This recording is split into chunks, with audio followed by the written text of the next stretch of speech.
This is Chapter 6, please listen. Chapter 6. The old forest Frodo woke suddenly. The room was still dark. Merry was standing there, one hand holding a candle and the other pounding on the door. "All right, what is it?" said Frodo, still trembling and startled. "What is it?" cried Merry. "Time to get up. It's 4:30 and still full of mist. Come on, Sam has breakfast ready. Even Pippin's up already." "I've saddled the ponies and brought another one to carry the baggage." "Wake up, old fatty." He ought at least to be awake to see us off. By 6 o'clock all 5 hobbits were ready to leave. Fatty Bolger was still yawning. They stood silently outside the house. Merry led the way with a heavily laden pack pony across several fields. The leaves glistened and dripped. The grass was grey with cold dew. Everything was quiet, and distant sounds seemed near and clear. Birds chattered in a yard close by. Somewhere far off, a door was being shut. They found the ponies in the stable, sturdy little beasts much loved by hobbits, slow but good for long journeys. They mounted and soon rode off into the mist, which opened unwillingly before them and closed darkly behind. After about an hour of slow, silent riding, the hedge loomed up faintly ahead. It was tall, tangled with silvery nets of dew. "How are you going to get through that?" said Fredegar. "Follow me," said Merry, "and you'll see." He turned left along the hedge, and soon they came to a point where it bent inward, running beside a shallow cutting. A path had been made running down into the ground, set apart from the hedge by a few yards. On either side brick walls had been built, firm and solid, and suddenly these walls curved downward, forming a tunnel that ran beneath the hedge and came out on the other side. Here Fatty Bolger halted. "Goodbye, Frodo," he said. "I wish you weren't going into the forest. I only hope you won't need rescuing before the day's out. Good luck to you, today and forever." "If there's nothing worse than the old forest, I shall be lucky," said Frodo. "Tell Gandalf to hurry along the east road. We shall be there soon and will go as fast as we can." "Goodbye," they all cried, and rode down the slope, disappearing from Fredegar's sight into the tunnel. It was dark and damp inside. At the far end was a gate with heavy bars. Merry went down, unlocked it, and they all passed through. Then he pushed it back again. It shut with a clang, and the lock clicked loudly. The sound echoed ominously. "There," said Merry. "You've left the Shire, and you're outside, and on the edge of the old forest." "Are all the stories about it true?" asked Pippin. "I don't know what stories you mean," said Merry. "If you mean the old nursery tales Fatty Bolger's nurse used to tell him, about goblins and wolves and such like, they're all wrong. I don't believe them at any rate. But the forest is queer. Everything in it is alive and aware in some fashion, more than things are in the Shire, and the trees don't like strangers. They watch you. They're content to watch you while there's daylight, and don't do much. Sometimes the unfriendly ones may drop a branch, or move a root, or grab at you with a long trailer. But at night you have to be very careful, or so I've been told. I've only been here once or twice after dark, and then only near the hedge. I think the trees all whisper to each other, passing news along and talking together in an unknown tongue, and their branches may sway and twist even when there's no wind. People say the trees actually move. They can close in around strangers and hem them in. Long ago they even attacked the hedge. They came and planted themselves right against it and began to creep through. But the hobbits came out and cut down hundreds of trees and made a great bonfire in the forest, burning everything on a wide strip east of the hedge. After that the trees stopped attacking, but they've never been friendly since. There's still an open space not far inside where the fire was made. "Are the trees the only danger?" asked Pippin. "There are queer creatures living in the forest and farther off," said Merry, "or at least I've heard so, but I've never seen any myself. But something makes the paths. Whenever anyone goes in, they find tracks running clear. Yet these tracks shift and change all the time in strange ways. There used to be, not far from this tunnel, or there once was, the beginning of a broad path leading to the bonfire glade. It's on our road somewhere east and a bit north. That's the path I'll try to find. Then the hobbits rode out of the tunnel gate and across a wide open space. Far off there was a dim track leading up to the forest gate, about 100 yards away, beyond the hedge, but it vanished as soon as it brought them under the trees. Looking back, they could see the hedge lying black behind them through the trunks that were closing thickly about them. Looking ahead, they saw only trunks of every size and shape, straight or bent, twisted together, sprawling, thick or slender, smooth or gnarled or leaf-clad, and all grey-green with a covering of slimy moss. Merry alone seemed cheerful. "You'd better go ahead and find that path," said Frodo. "Don't let us get lost or forget where the hedge lies." They followed a track between the trunks. Their ponies plodded heavily, stepping carefully among the tangled roots. There were no undergrowths. The ground rose steadily, and as they went the trees seemed taller, darker, denser. There was no sound except an occasional drip of unseen moisture. For a while there was not even a whisper among the leaves. Yet they all had a feeling of being watched, unpleasantly, even with hostility. It grew stronger until they found themselves glancing quickly up or back, as if expecting something to spring out. No path was to be seen, and the trees seemed constantly to bar their way. Suddenly Pippin felt he could bear it no longer, and without warning he cried out, "Oi! "Oi!" he shouted. "I'm not doing anything. Let me pass." The others stopped short, but the cry was smothered as if by a heavy curtain. There was no echo, no answering sound in the forest that seemed denser and more watchful than before. "If I were you, I wouldn't shout like that," said Merry. "It does more harm than good."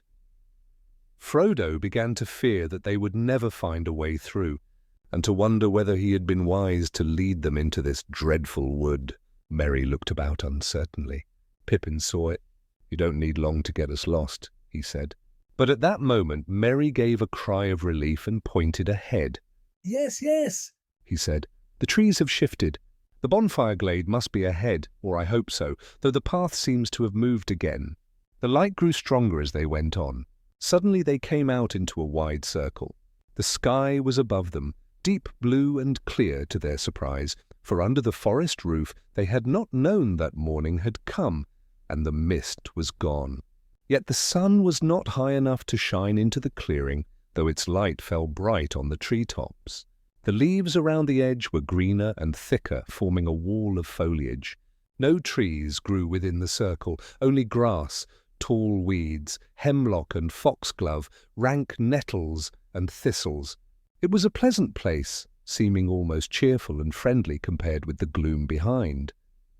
The hobbits felt heartened and looked hopefully up into the light. The trees broke off again on the far side, and beyond lay an open track. They could see it winding into the forest and upward, though here and there the trees crowded in, shadowing it with dark trunks. They rode towards it. The ground rose steadily, and they went faster now, feeling that the forest was becoming less oppressive, and that at last they might go freely. But after a while the air grew hot and stifling. The trees closed in again, and they could not see far ahead. Now they felt plainly the will of the forest pressing down on them. Their ponies' hooves made no sound on the deep carpet of dead leaves, though now and again they stumbled on hidden roots that seemed to strike back. Frodo began to sing to cheer them, but his voice soon faded to a whisper. "O wanderers in the shadowed land, do not fear the darkness' hand. For even this forest has its end, and sunlight will on all descend. The sun goes down, the sun comes up, day shall end, and day shall sup. From east to west the woods shall fail, fail." Even as he uttered the word, his voice sank into silence. The air seemed heavy and full of groans. Just behind them a large branch fell with a crash across the path from a gnarled old tree. The trees seemed to close ranks ahead. "They don't like talk of ending and failing," said Merry. "I shouldn't sing anything more just now. Wait till we're out of the woods, then we'll sing it to them." He spoke cheerfully enough, and if he felt any great anxiety, he showed none. The others were silent and gloomy. A heavy weight lay on Frodo's heart, and with every step forward he regretted more his challenge to the forest. He was even thinking of stopping and turning back, if that were still possible, when things took another turn. The road stopped climbing and became almost level. The dark trees drew aside, and ahead they could see the path running almost straight. In the distance, far ahead, a green hilltop rose, treeless, like a bald head among the surrounding woods. The path seemed to lead straight towards it. They hurried on, glad at the thought of climbing out of the forest roof for a while. The path dipped and then began to climb again, until at last it left the trees and passed into the grass. The trees stood about the hill like a ring of hair, ending suddenly in a bare crown. The hobbits urged their ponies upward, the wind whistling about them until they reached the top. There they halted and looked about. The air was bright with sunlight, yet hazy, and they could not see far. Near them the mist had almost vanished, though here and there it still clung among the trunks, and to the south, beyond a deep fold cutting across the forest, white steam or haze was still rising. "Look there," said Merry, pointing with his hand. "That's the boundary of the Withywindle.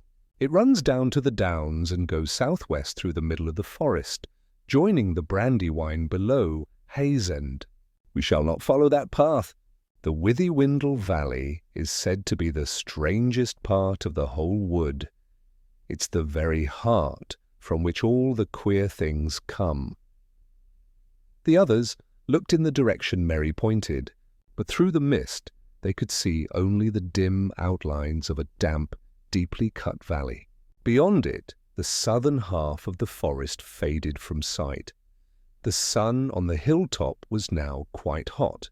It must have been about 11 o'clock, yet the autumn haze still kept them from seeing far in any direction. To the west they could not make out the hedge or the Brandywine Valley beyond it. To the north, where they most hoped to see, there was nothing that could be the Great East Road, their intended destination. They were on an island in a sea of trees, and the horizon was completely hidden. To the southeast, the ground fell steeply, as if the slopes of the hill continued down beneath the trees, like the sides of an island rising out of deep water.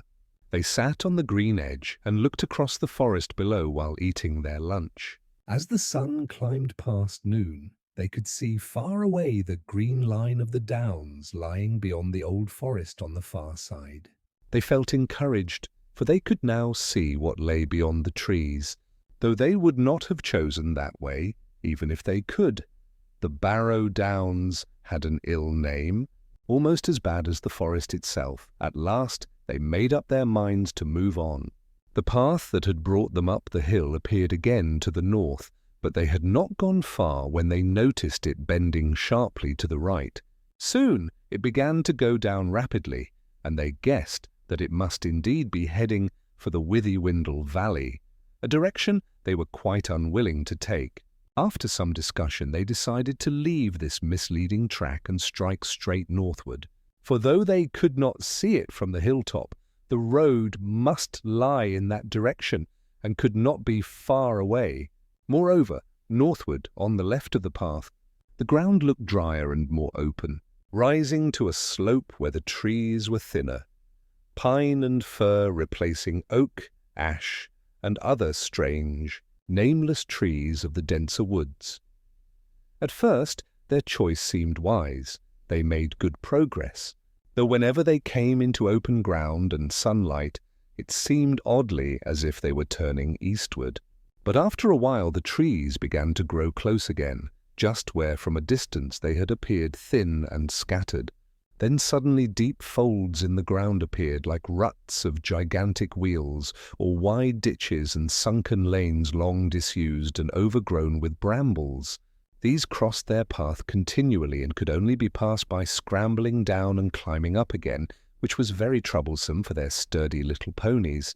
Each time they descended they found that the openings choked with brambles and low bushes gave way only to the right and never to the left. They were forced to follow the bottoms a long way before finding a place where they could climb up the farther side. Each time they rose out again, the trees seemed darker and thicker, yet always pressing in on the left, making it hard to move north. They had to turn right and go down. After an hour or two, they lost all sense of direction, though they knew they had been going for a long time and mostly northward. They were being led, it seemed, and simply followed the course laid before them, east and south, into the heart of the forest, not out of it. By afternoon they were weary and stumbled into a fold wider and deeper than any before. It was so deep and high-sided that they could not climb out without leaving their ponies and baggage behind, whether forward or back. All they could do was to follow the fold downward. The ground was soft and everywhere damp. Springs oozed out on the banks, and soon they found themselves walking beside a stream that murmured down a grassy channel. Then the slope grew steeper, the stream ran faster and noisier, rushing headlong down the hill. They were now under a deep hollow roofed with trees. After stumbling along the stream for some time, they came quite suddenly into a hazy light. It was as though they had come to a door opening into sunlight. Passing through the gap, they found themselves descending a steep bank, almost a cliff. Below them lay a bed of reeds, and they could see the opposite bank rising nearly as steep. The late noon sunlight glowed golden and drowsy over a hidden land below. A brown river ran through it, bordered by ancient willows, arched over by great boughs, blocked by fallen trunks, and sprinkled with thousands of fading yellow leaves. The air was thick with golden light. A warm, gentle breeze stirred the reeds and made the willow branches creak. "Ah, now at least I know where we are," said Merry. "We have gone almost as far in the opposite direction as we could have done. This is the Withywindle River. I shall go on and explore." He darted out into the sunlight and disappeared into the long grass. After a while he returned and reported that there was a firm strip of ground between the foot of the cliff and the river, with patches of thick grass growing down to the water in some places. And, what's more, he said, there seemed to be footprints running along this side of the river. If we turn left and follow it, we shall eventually be going eastward out of the forest. I dare say, said Pippin. That is, if the path really goes that far and doesn't just lead us into a swamp and leave us there. Who do you suppose made the path and why? I'm sure it wasn't made for our benefit. I'm beginning to have my doubts about this forest and everything in it. And how far east do you think we ought to go anyway? I don't know, said Merry. I don't know how far down into the Withywindle Valley we are, nor who could come here often enough to make a path along it. But I can't see or think of any other way out. There was nothing else for it, so they lined up one behind another, and Merry led them along the path he had found. Reeds grew thick and tall everywhere, well above their heads, but that made the going easier, as the path wound in and out, leading down southwards between pools and soft ground. Now and again it crossed other dells, running down into the Withywindle and out of the forest onto higher ground, where trunks or thickets lay across carefully, as if to bar the way. The hobbits began to feel very hot. A host of flies of all kinds were buzzing round their ears, and the afternoon sun was burning on their backs. At last they suddenly came upon a thin glade. Great grey branches reached across the path. With every step forward, a reluctance grew stronger. A drowsy stillness seemed to be spreading out from the trees, rising up around their feet, and gently falling upon their heads and eyes. Frodo felt his chin sink onto his chest, and his head nodded. Just in front of him, Pippin fell straight down on his knees.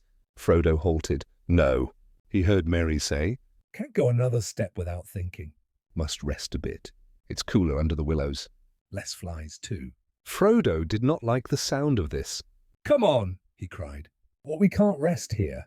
"We must get out of the forest at once." But the others took no notice. Beside them, Sam yawned and blinked stupidly. Suddenly Frodo felt sleep overwhelming him. His head swam. It seemed that no sound was in the air any longer. The flies had stopped buzzing. Only a soft noise, as of a faint half-whisper, could be heard. It seemed to be coming up from among the branches high above. He lifted heavy eyes and saw a great willow tree, old and hoary. Its sprawling branches reached out like long arms with many-fingered hands. Its huge knotted trunk twisted and creaked. The leaves fluttered and shimmered in the bright air until he was almost dizzied, and he toppled over and fell down upon the grass. Merry and Pippin dragged themselves forward and lay down with their backs against the willow trunk. Behind them the cracks gaped to receive them as the tree swayed and creaked. They looked up at the yellow and grey leaves moving softly and whispering in the light. They closed their eyes, and it seemed they could almost hear words, soft and gentle, about water and sleep. They yielded to the spell and fell fast asleep at the foot of the great grey willow. Frodo lay struggling for a while with the sleep that was falling upon him, and then, with an effort, he resisted. A strange, chill desire for cool water came over him. "Wait for me, Sam," he murmured. "I must bathe my feet a minute." Half in a dream, he wandered forward to the riverside, where great roots grew out into the stream, like gnarled, thirsty limbs stretching down to drink. He straddled one of the roots and dipped his hot feet into the brown, cool water, and there he, too, suddenly leaned back and fell asleep with his back against the tree. Sam sat down and scratched his head and yawned like a raven. He was uneasy. The afternoon was getting late, and it seemed to him that this sudden sleep was strange and unnatural. "There's something mighty queer behind this," he muttered to himself. "I don't like this great big tree." I don't trust it. Hark at it singing about sleep now.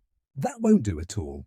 He got up and walked about, stumbling among the roots to see what had become of their ponies. He found that two had gone on along the path, and he had just caught them and brought them back to the others when he heard two noises, one loud and the other soft but very clear. A splash and a snap. The first sounded like something heavy falling into the water. The second was a sharp click, as of a lock when a door closes fast. He ran back to the bank. Frodo was in the water, close to the tree trunk, and a great root seemed to have twisted round him and dragged him down, but he was not struggling. Sam gripped his jacket and pulled him up with difficulty onto the bank. He woke suddenly and coughed and spluttered. "You know, Sam," said Frodo at last, "this tree threw me in." I felt it. The big root wrapped itself round me and tipped me in. "I reckon you were dreaming, Mr. Frodo," said Sam. "You shouldn't sit in such a place if you feel sleepy." "What about the others?" said Frodo. "I wonder what sort of dreams they're having." They turned to look for the others. Then Sam understood the snap he had heard. Pippin had vanished. The crack by which he had lain had closed together, so that not even a slit was visible. Merry was being squeezed. Another crack had closed about his waist. His legs stuck out, but the rest of him was inside a dark opening, the edges of which gripped him like pincers. First, Frodo and Sam pounded on the trunk where Pippin had been. Then they threw themselves upon the crack that held poor Merry, tugging and pulling with all their might. All was useless. "What's going on?" cried Frodo wildly. Why did we ever come into this dreadful forest? I wish we were back at Crickhollow. He kicked the tree with all his strength. A shudder ran through it. The branches quivered, and the leaves rustled and whispered, but with a sound now of mocking laughter. "I suppose we haven't got an axe among our luggage, Mr. Frodo?" said Sam. "Yes, I have one," said Frodo, "a small one for cutting firewood." But it's not much use. Wait a minute, cried Sam suddenly, struck by an idea. "Fire!" If we can't do anything else, we might make it let them go with fire. "We might try," said Frodo doubtfully. "We might roast Pippin alive inside. We might make it stop if we hurt it or frighten it," said Sam fiercely. Let's do what we can. He ran to the ponies and quickly came back with 2 tinderboxes and the little axe. They gathered dry leaves and sticks and broken twigs and piled them against the trunk on the far side from the prisoners. Sam struck a spark that caught. The twigs crackled. A flurry of smoke and flame leaped up. The bark of the old tree crackled as it became scorched. A shiver ran through it. The leaves hissed above their heads with a sound of pain and anger. There was a loud creak and a groan from within, and suddenly Merry cried out, "Put it out!" Put it out! He'll squeeze me in two if you don't, he says so. Who, what? Shouted Frodo, running round to the other side. Put it out! "Put it out!" begged Merry. The branches of the willow began to sway violently. There was a noise like a wind rising and spreading out among all the branches of all the trees round about, as if a storm were passing over a wood and then subsiding again. Sam kicked the fire and stamped out the sparks. But Frodo, with no clear idea of what he was doing or hoping for, ran along the path shouting, "Help! Help! Help!" It seemed to him that he could hardly make his voice heard. It was blown away from him by the willow wind and drowned in the clamour of leaves as soon as it left his mouth. He felt despair, lost and witless. Suddenly he stopped. There was an answer, or so he thought, but it seemed to come from behind him, down the path further back in the forest. He turned and listened, and soon there could be no doubt. Someone was singing, a deep, glad voice, singing carelessly and happily, though the words were nonsensical. "Hey, doll!" Merry Doll. Ring-a-dong-dilo. Ring-a-dong! Hop along, foul the willow. Tom Jolly Tom Bombadil. Half in delight and half in fear at this new and strange voice, Frodo and Sam stood still. Suddenly, the nonsensical words, or so they seemed, ended, and the voice grew louder and clearer, breaking into song. "Hey, come, Merry Doll! Derry doll, my darling." Light goes the weather wind and the feathered starling. Down along under hill, shining in the sunlight, waiting on the doorstep for the cold starlight. There my pretty lady is, river woman's daughter, slender as the willow wand, clearer than the water. Old Tom Bombadil water lilies bringing comes hopping home again. Can you hear him singing? Hey, come merry doll, Derry doll, and merry-o. Goldberry, Goldberry, merry yellow berry-o. Poor old willow man, you tuck your roots away. Tom's going home again, water lilies bringing. Hey, come Derry doll, can you hear me singing? Frodo and Sam stood as if enchanted. The wind had stopped. The leaves hung silently again on stiff branches. There was another burst of song, and suddenly, hopping and dancing down the path through the reeds, came a whistling and singing figure. A battered old hat with a tall crown and a long blue feather stuck in the band came first. Then a man appeared, or so it seemed. He was too large and heavy for a hobbit, if not quite tall enough for one of the big people, though he made noise enough for one, crashing along in great yellow boots. He had a blue coat and a long brown beard. His eyes were blue and bright, and his face was red as a ripe apple, but creased with laughter. In his hands he carried a large leaf like a tray, filled with white water lilies. "Help!" cried Frodo and Sam, running towards him with outstretched hands. "Whoa there!" Whoa now, cried the old man, holding up one hand, and they stopped short as if frozen. "Now, my little fellows, what be you a-hollerin' for like that? What's the trouble down there? Don't you know who I am? I'm Tom Bombadil. Tell me what's the trouble, for Tom's in a hurry." Don't crush my lilies. "My friends are caught in the willow tree," cried Frodo breathlessly. "Mr. Merry's being squeezed in a crack," shouted Sam. What? cried Tom Bombadil, leaping in the air. "Old Man Willow? Naught worse than that, eh? That can soon be mended. I know the tune for him. Old grey willow man. I'll freeze his marrow cold if he don't behave himself. I'll sing his roots off." I'll sing a wind-up and blow leaf and branch away. Old man willow. Carefully setting down his lilies on the grass, he ran to the tree. There he saw Merry's legs sticking out. The rest of him was inside.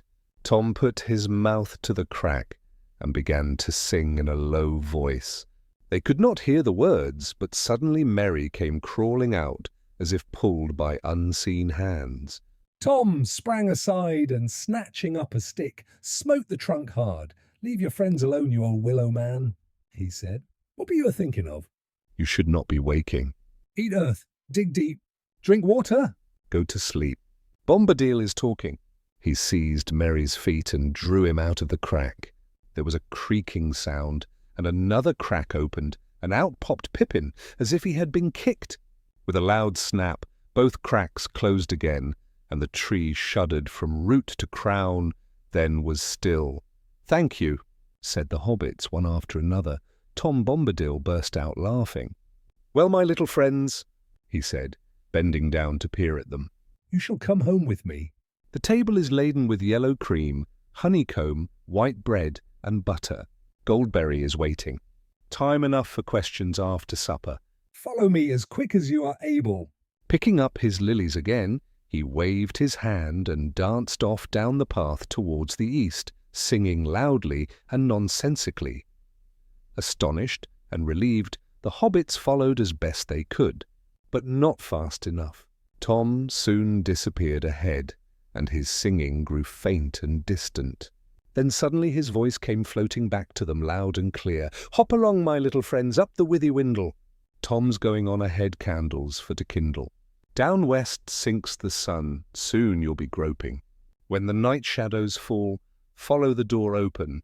Light comes from window pane, candlelight a-gleaming." "Don't you fear the nightly noises? Don't you heed the gleaming? Tom Bombadil's awaiting. Hey, come, merry doll." After that they heard no more. Almost at once the sun seemed to sink into the trees behind them. They thought of the light of late afternoon shining upon the Brandywine River, and of the windows of Bucklebury beginning to gleam with lamps.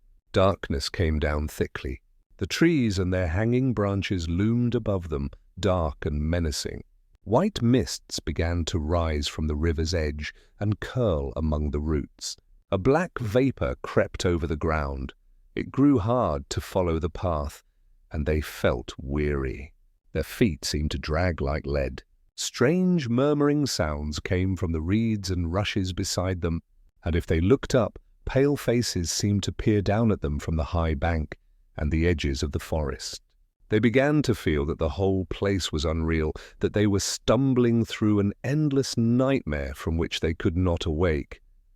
Then suddenly the ground rose steeply. Water whispered beside them. In the darkness they caught a glimmer of foam, where the river fell over a short fall. Then all at once the trees ended, the mists were left behind, and they came out into a wide grassy space. The river, now smaller and swifter, ran laughing down before them, its surface glimmering here and there with star reflections as the first stars peeped out. The grass under their feet was smooth and short, as if mown or shaven. The edge of the forest was clipped like a hedge. The path ran on before them, well tended and bordered with stones. It wound up to the top of a grassy hill, now grey beneath the starry sky, and there, still high above them on the slope, they saw the light of a house. The path dipped and then climbed again, leading up the side of the hill toward the light. Suddenly a wide yellow beam shone out from an open door. There was Tom Bombadil's house before them, up, down, Under hill, behind it, stood a high grey barrow. and beyond that the dark shadow of the Barrow Downs looming eastward into the night. The hobbits and their ponies hastened forward. Half their fear and weariness left them. The song, "Hey, come, merry doll," Seemed to echo in welcome. Hey, "Come, merry doll, hop along, my hearties. Hobbits, ponies all. we are fond of parties. Now let the fun begin. Let us sing together." Then another voice answered, clear and fair, young and ancient as spring, like the song of a glad river, spilling down from the hills into the night, silver and soft. "Now let the song begin. Let us sing together of sun, stars, moon and mist, rain and cloudy weather, light on the budding leaf, dew on the feather, wind on the open hill, bells on the heather, reeds by the shady pool." Lilies on the water, old Tom Bombadil and the river daughter. And with that song the hobbits stood upon the threshold, and a golden light flowed out towards them. This is Chapter 7. Please listen. Chapter 7 in the House of Tom Bombadil. All four hobbits stepped over the stone threshold and stood there blinking. They were in a long, low room filled with light that streamed in through the windows, and on the table made of dark, polished wood stood many tall yellow candles, shining brightly. In a chair, at the far end of the room opposite the door, a woman was sitting. Her long hair rippled down her shoulders. Her gown was green, green as young reeds, shot with silver like beads of dew, and her belt was of gold, shaped like a chain of forget-me-nots, set with pale blue eyes of kingcups. It looked as if she had been seated within a wide vessel of green and brown earthenware, and the white water lilies were floating about her, so that she seemed to be enthroned in the midst of a pool. "Enter, good guests," she said, and as she spoke they knew that it was her voice they had heard singing. They stepped over the threshold, somewhat hesitantly, and began to bow low, feeling strangely awkward and shy, as if they had come to beg for a drink of water and found themselves before a young elf queen robed in living flowers. But before they could say anything, she sprang lightly up and laughed, running toward them, and as she ran, her gown rustled softly like a wind over the flowers of the meads. "Enter, good guests," she cried again, taking Frodo by the hand. "Laugh and be merry. I am Goldberry, daughter of the river." Then she went swiftly about them, shutting the door and turning back. "And now the stream shall shut its mouth," she said, holding out her white arms. "Fear nothing, for tonight you are under the roof of Tom Bombadil." The hobbits looked at her in wonder, and she looked at each of them and smiled. "Fair Lady Goldberry," said Frodo at last, feeling his heart moved with a joy that he did not understand. He stood as he had once stood, enchanted by fair voices of elves. But the spell that was now laid upon him was different. Less keen and lofty was the delight, but deeper and nearer to the mortal heart. "Marvellous and yet not strange." "Fair Lady Goldberry," he said again, "now the joy that was hidden in the songs we heard is made plain to me, O slender as a willow wand. "O clearer than clear water. O reed by the living pool. Fair river daughter. O springtime and summertime and spring again after. O wind on the waterfall and the leaves' laughter." Suddenly he stopped and stomped his foot, overcome with astonishment at himself. But Goldberry laughed. "Welcome," she said.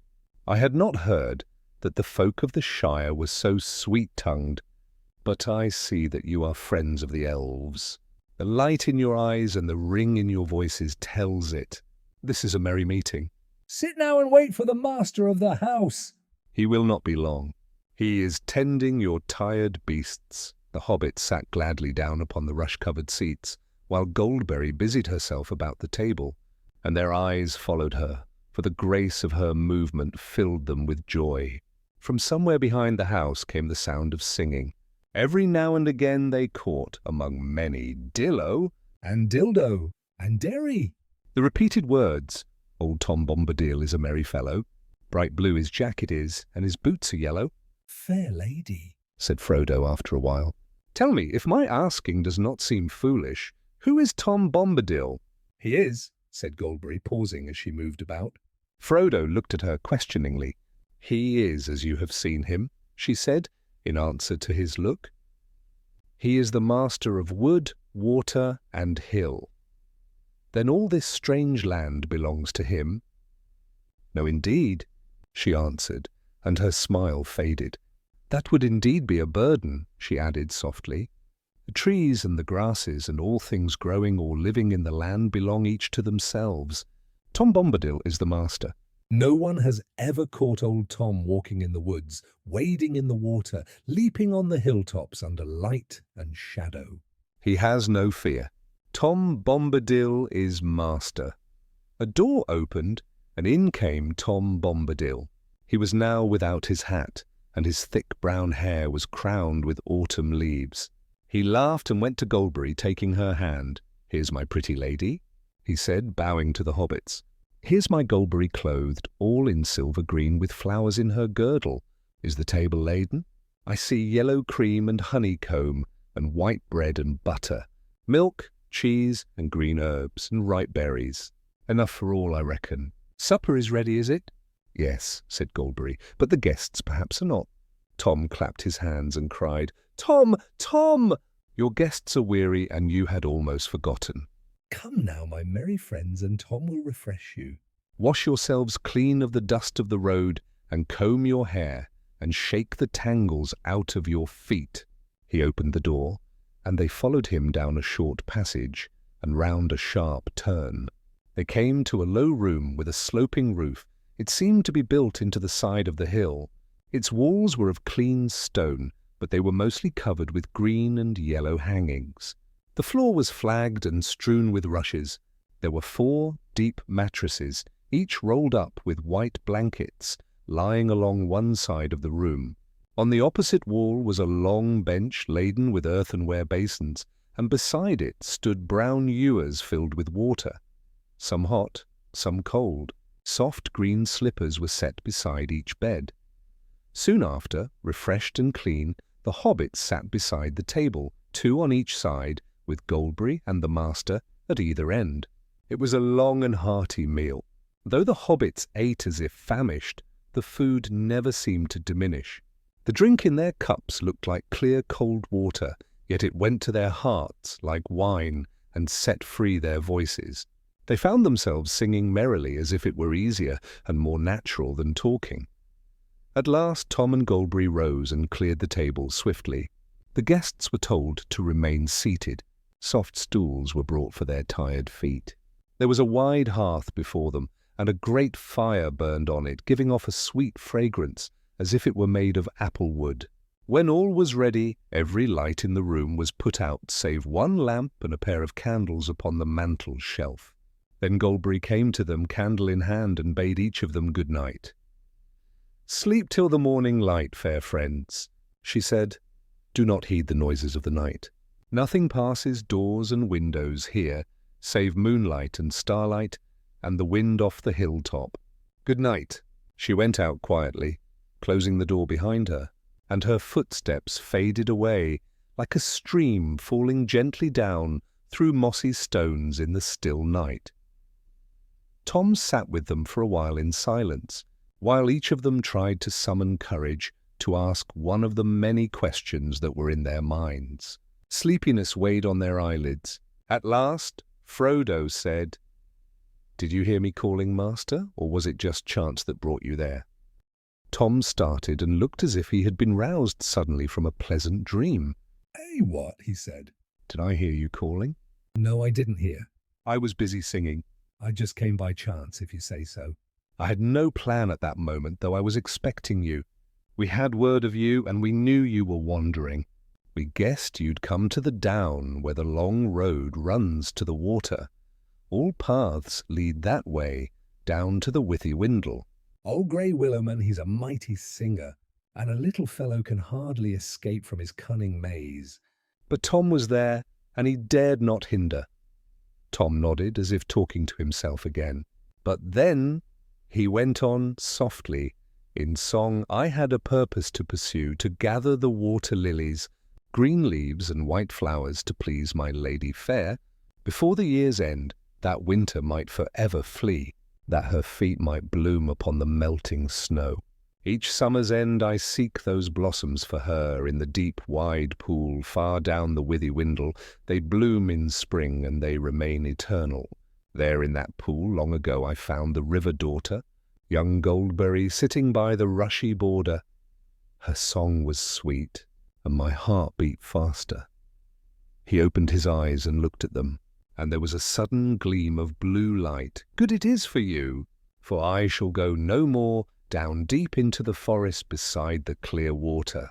While the years endure, I shall go no more to Old Man Willow's house in the springtime fair, to gaze upon the river daughter in the joyful season, dancing down the willow path to bathe in the stream." He paused again, but Frodo did not ask him any more questions, for what he most wished to know had already been answered. "Tell us, Master," he said, "about Old Man Willow." "Who is he? I have never heard of him before." "Oh, no," cried Merry and Pippin suddenly, leaping to their feet. "Not now." "Wait till morning?" "Right you are," said the old man. "Now is the time for resting. Some things are ill to hear at night. Sleep till the light of day on soft pillows. Fear nothing of the noises of the dark." Fear no grey willow. Then he turned down the lamp and blew it out, and taking a candle in the other hand, he led them out of the room.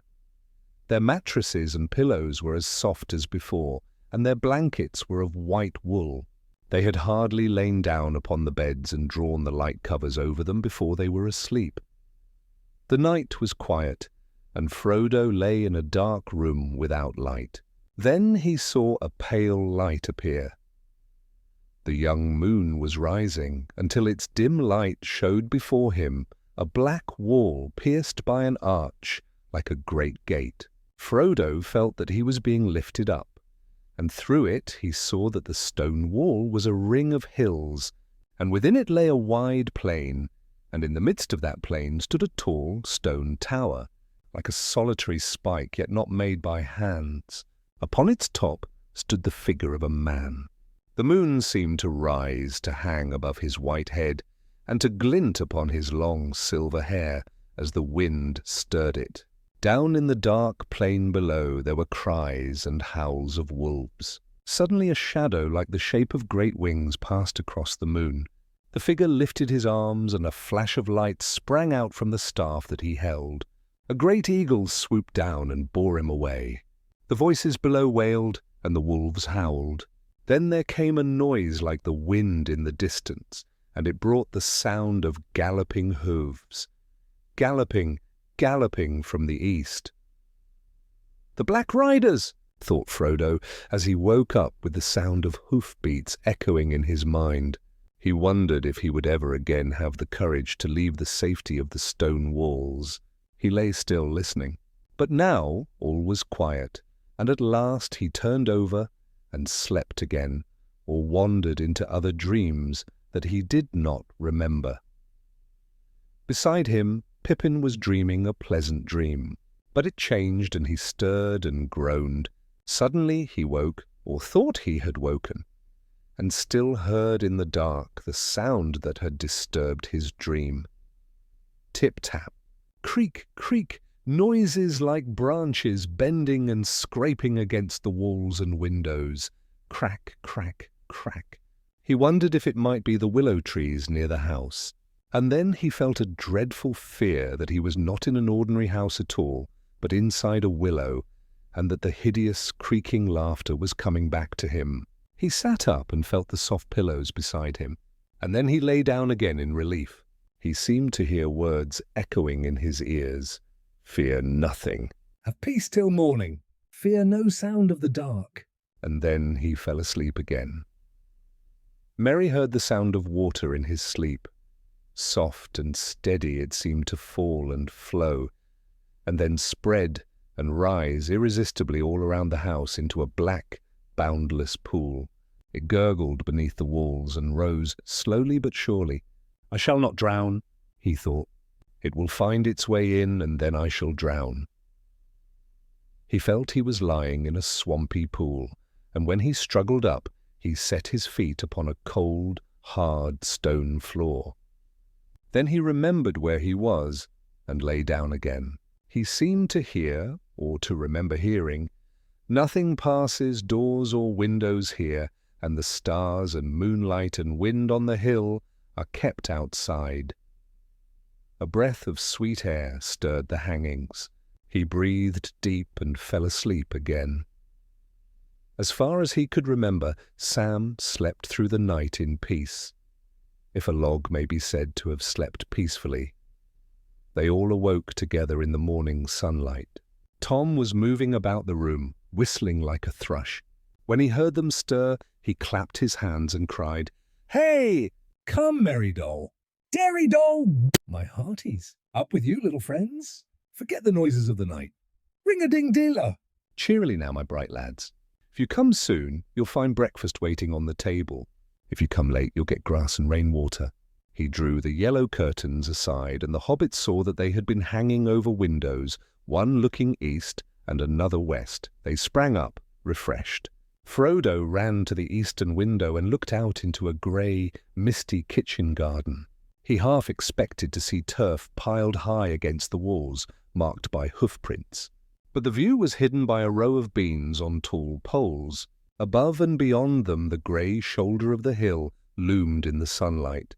It was a dull morning. In the east, long pale clouds with streaks of red along the edges were lit with gold.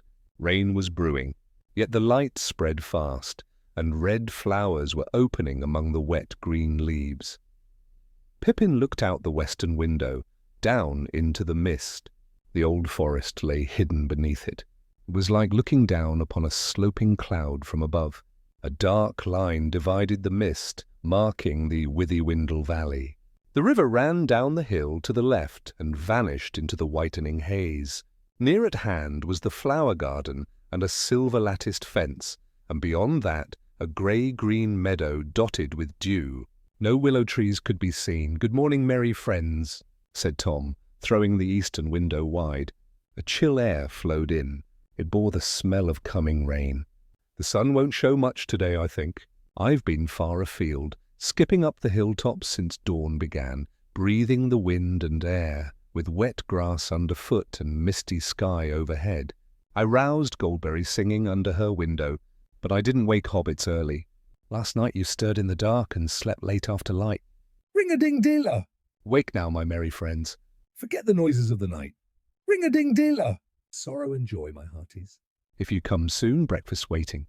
If you come late, you'll get naught but grass and rainwater." It need not be said, Tom's warning was quite serious. The hobbits came down early and left the table late, only when it seemed to be nearly empty. Neither Tom nor Goldberry were there. Tom's voice could be heard somewhere in the house, clattering in the kitchen, going up and down the stairs, and singing somewhere outside. The room looked westward over the misty valley, and the windows stood wide open. Water dripped from the eaves above. Before they had finished breakfast, the clouds had gathered into one unbroken roof, and then the grey rain came pouring down softly but steadily.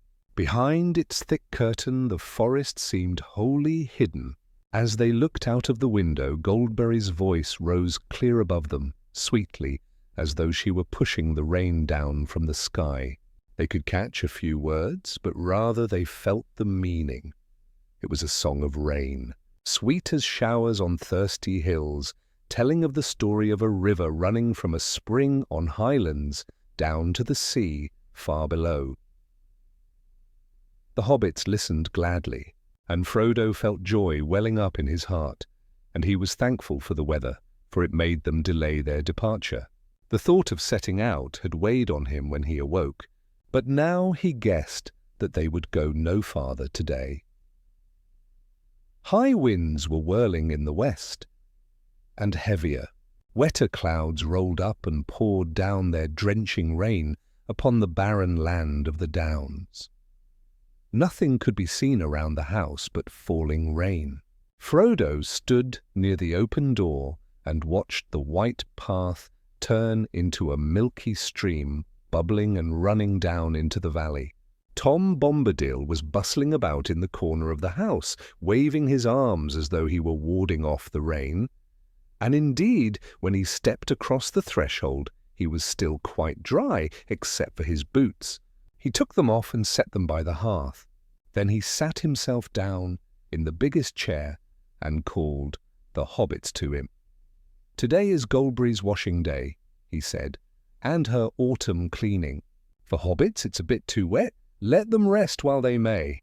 This is a good day for long tales, for questions, and for answers, and so Tom shall begin talking." Then he told them many strange stories. Sometimes he spoke as though talking to himself. Sometimes he turned suddenly to them with bright blue eyes gleaming under his deep brows. His voice often ran into song, and he would leap out of his chair and dance about.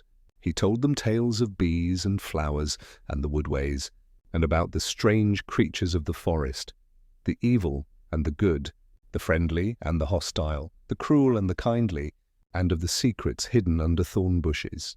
As they listened, They began to understand the lives of the forest beyond their own. Indeed, they felt themselves as strangers where other things were at home. Often in his stories appeared Old Man Willow, and now Frodo learned enough about him. Indeed, more than enough, for it was not a comfortable legend.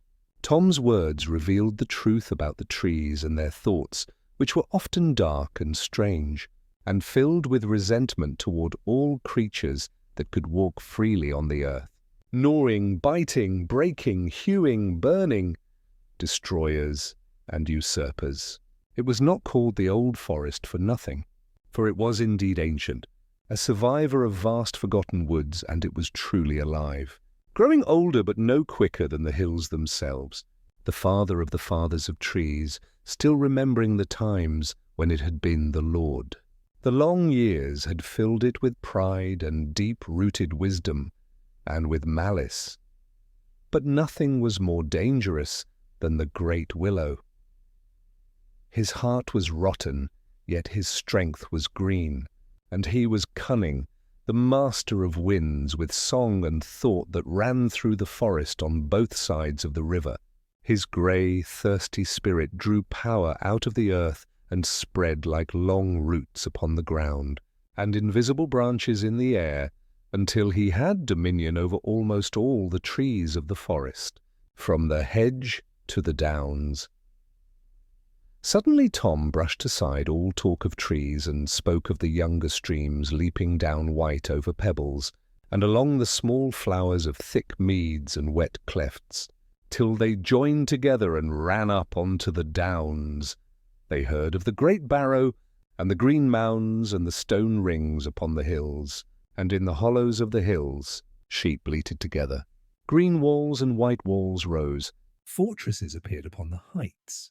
The kings of little kingdoms fought together, and the young sun shone like fire on red metal, on new and greedy swords. Victory and defeat. Then towers fell, strongholds were broken, and flames leapt into the sky. Gold was piled on the biers of dead kings and queens, and green grass grew over barrow and stone door alike. The sheep went on grazing, but soon the hills were bare again. A shadow came out of dark places far away, and the white bones stirred in the mounds. The barrow wights walked in the hollow places with rings on their cold fingers and chains of gold clinking in the night air. The standing stones rose from the ground like broken teeth in the moonlight. The hobbits shuddered. Even in the Shire they had heard whispers of the Barrow Downs beyond the forest, but no hobbit had ever heard such tales, not even beside a far-away hearth. All four suddenly remembered what the cheerfulness of the house had driven from their minds. The House of Tom Bombadil lay close under those very dreadful hills. They could no longer follow his story and stirred uneasily, glancing at each other. When at last they caught his words again, they found that he had wandered into strange regions beyond their memory and beyond their thought, to places where the world was wider, and the sea flowed straight into the western bay. Still Tom went on singing about the ancient stars, when only the forefathers of the elves had awoken. Then suddenly he stopped short, and they saw him nodding as if he were falling asleep. The hobbit sat still before him, spellbound, and it seemed to them that under the spell of his words the wind had died, the clouds had dried, the day had gone by, the dusk was flowing from east to west, and all the sky was filled with the light of flickering stars. Frodo could not say how many mornings and evenings of one day or of many had passed. He felt neither hunger nor weariness, but only wonder. The stars shone through the window, and the stillness of the heavens seemed to be all about him. At last he broke the silence, moved suddenly by the quiet. "Who are you, master?" he asked. "What, eh?" said Tom, sitting up, and his eyes shone in the darkness. "So you already know my name, do you?" That's but one answer. "Tell me, who are you yourself, alone, without a name?" "But you are young and I am old." "The oldest there is, that's what I am." Mark my words, my friends. Tom was here before the river and the trees. Tom remembers the first raindrop and the first acorn. He made paths before the big people came and saw the little people arriving. He was here before the kings and the barrows of the Barrow-wights. When the elves passed westward, Tom was already here before even the seas were bent. He knew the dark under the stars when it was fearless, before the Dark Lord came from outside. It seemed as if a shadow passed across the window, and the hobbits quickly glanced toward the panes. When they turned back, Goldberry was standing by the door, framed in light. She was holding a candle, shading its flame from the draught with her hand, and the light passed through it like sunlight through a white shell. "The rain has ended," she said, "and the new waters are running down the hills under the stars. Let us laugh and be merry." "Bring us food and drink, then," cried Tom. "Long tales make one mighty thirsty, and listening from morning to evening makes one hungry too." Saying so, he sprang from his chair, leapt up, caught the candle from the mantel, and lit it from Goldberry's flame. Then he danced toward the table. Suddenly he darted out through the door and vanished.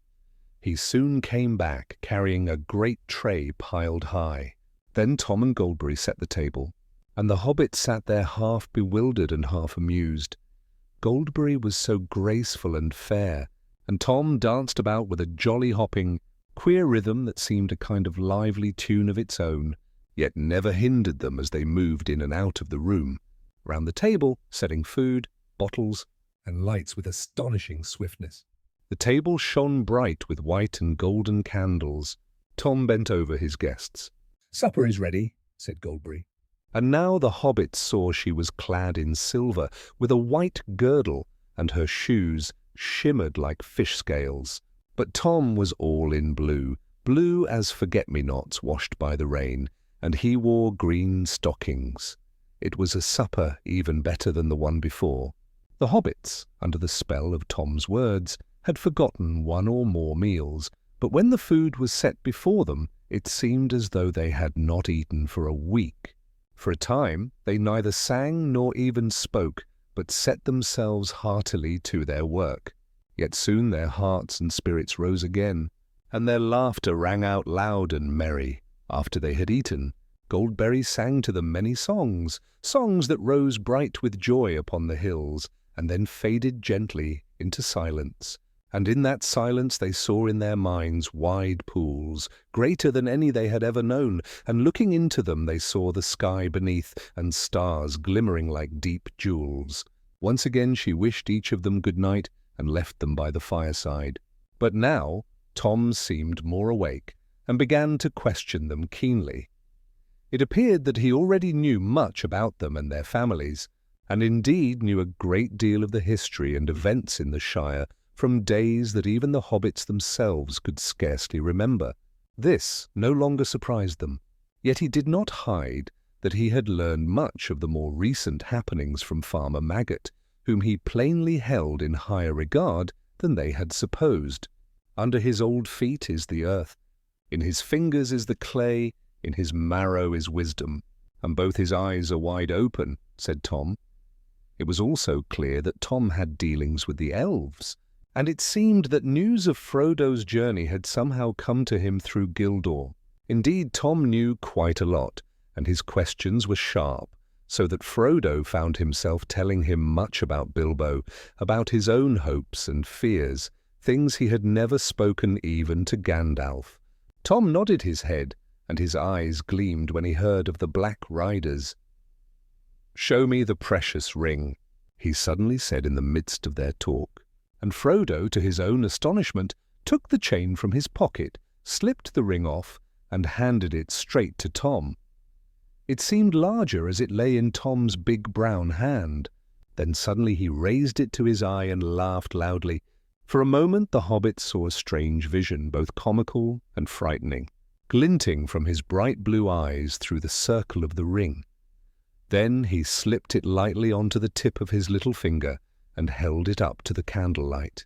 For a moment the hobbits felt something uncanny about it. Then their mouths fell open. Tom did not vanish. He laughed again, tossed the ring into the air, and it disappeared with a flash. Frodo cried out, but Tom leaned forward and caught it again with a smile. Frodo looked closely, half in suspicion, like someone who has just seen a conjurer borrow a trinket. It was the same ring, or so it seemed, and as heavy as before. For the ring always felt strangely heavy in Frodo's hand. Yet something in him urged that he must make sure. He felt a little uneasy that Tom treated so lightly what even Gandalf had thought of such great importance. He waited for a chance. And when talk rose again, when Tom began telling a funny tale about peddlers and their queer ways of selling things, Frodo slipped the ring on his finger. Merry turned toward him to say something, and suddenly cried out in surprise. Frodo was delighted, or so it seemed. It was his ring indeed, for Merry was staring blankly at his chair, clearly unable to see him. He stood up and quietly walked away from the fire. "Hey now!" cried Tom, looking straight at him with bright, intent eyes. Hey there, Frodo, come here now. "Where are you off to?" Old Tom Bombadil's not blind yet. Take off that golden ring. "Your hand looks fairer without it." Come back now.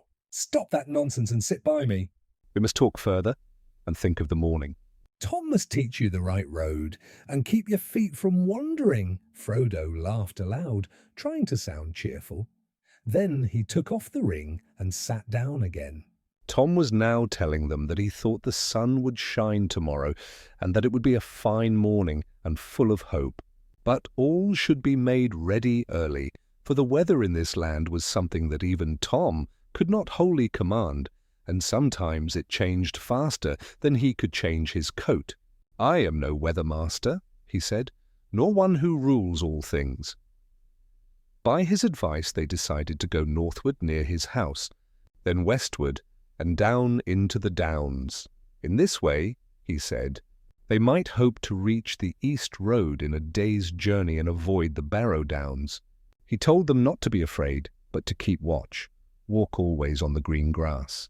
Don't meddle with old stones or cold whites, or poke into their houses unless you be men of strength, with hearts never shaken. He said this more than once, and he told them to cross the downs westward, if by chance they came near any of those barrows. Then he taught them a rhyme to sing if ever they should fall into danger or trouble the next day. "Ho! Tom Bombadil, Tom Bombadilo! By water, wood, and hill, by reed and willow, by fire bright, by moon and sun, hear us. Come to us now. For what we need is just behind us now." When they had sung it after him, he clapped each of them on the back and laughed, then took up the candle and led them back to their bedroom.